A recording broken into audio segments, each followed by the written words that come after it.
Oh là là! Bien, d'abord, merci Sophie, merci Clément, merci Chantal.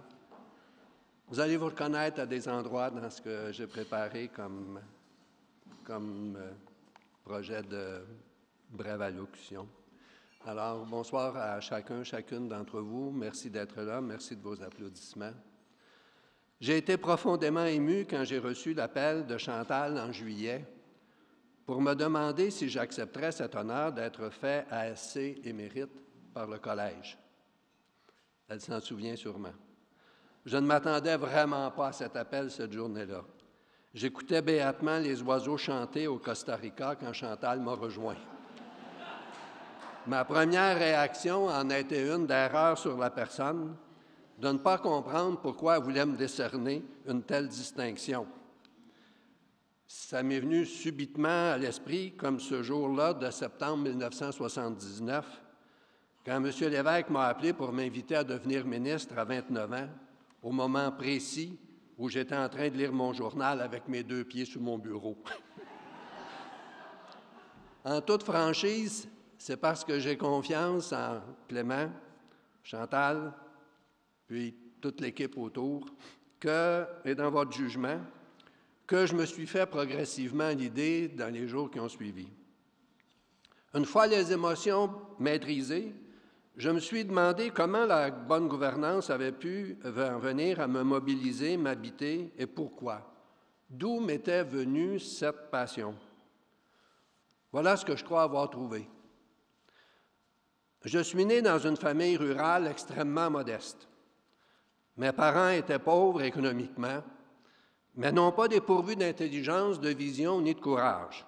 Ils avaient un grand projet, faire instruire leurs 6 enfants pour faire reculer la pauvreté chez nous et autour de nous. Mieux, ils s'intéressaient à l'instruction et à l'administration publique. Président du conseil scolaire local, conseiller municipal, membre actif de la coopérative laitière. J'ai vu très jeune mon père discuter à la table de cuisine avec maman ou le secrétaire trésorier de la commission scolaire des enjeux de nos écoles de rang, de la possibilité d'une école centrale, du service incendie, de l'achat des souffleuses à neige municipales et j'en passe. Je comprenais que mes parents étaient impliqués dans des décisions qui concernaient le présent et l'avenir de toute la paroisse, comme ils disaient. C'était comme le monde. Pas surprenant que le 16 juin 1960, le jour de mes 10 ans exactement, et 6 jours avant l'élection de Jean Lesage, je me suis fait renvoyer de l'école de rang pour avoir distribué des photos du candidat libéral et surtout des affiches du fameux slogan « Il faut que ça change » de l'équipe du Tonnerre. Ça marque un petit gars. Je n'ai jamais oublié ce slogan qui rétroactivement semble m'avoir habité toute ma vie. Je pense que c'est comme ça que je suis tombé très jeune dans la marmite de la gouvernance. J'avais compris quelque chose, qu'on pouvait changer le monde par des moyens collectifs, ce que l'on ne pouvait pas faire seul, surtout quand tu étais un petit gars pauvre d'un rang de Saint-Germain. Le rêve de changer le monde avec d'autres m'a habité très jeune et m'habite encore. Ce rêve m'a conduit au mouvement Souveraineté Association, à l'aide juridique, à l'Assemblée nationale, à diriger des ministères, associations et entreprises et à participer ou diriger à je ne sais combien de comités ou de collectifs comme levier en misant sur la force et l'intelligence du groupe. Quel fil conducteur entre mes engagements majeurs des 20 dernières années, Sophie l'a souligné, dans la fondation d'Alliance Santé Québec, du Conseil des entreprises privées en santé et mieux-être, ma contribution pendant 10 ans à l'Association des ressources intermédiaires. Réponse, le plaisir à essayer de changer le monde avec des collègues. Quand je regarde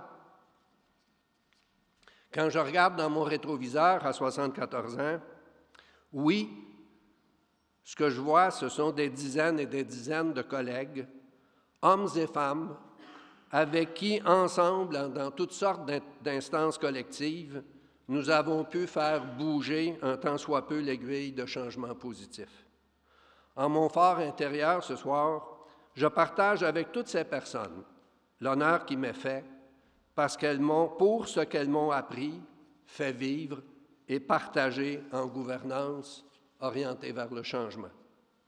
Puis voilà que, bien avancé dans la cinquantaine, j'ai rencontré sur mon chemin un nouveau-né, le Collège des administrateurs de société, dont je me suis empressé à faire connaissance, diplômé en 2008, pour m'améliorer comme administrateur de société ou d'organisation, comme je l'étais à divers titres depuis longtemps, mais sans aucune formation particulière.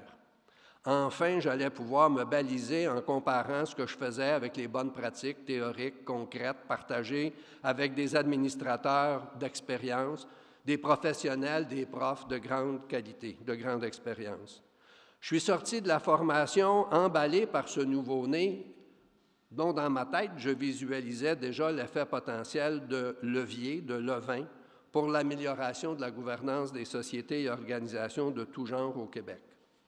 Puis un jour, un peu comme quand Chantal m'a appelé, j'ai eu un appel de Mario Caillé, Jacques Grisé, Bruno Derry, qui m'ont fait venir à Québec pour me convaincre de remplacer à pied levé M. Robert Després au module 5 du jeudi suivant comme président du conseil de Hollister.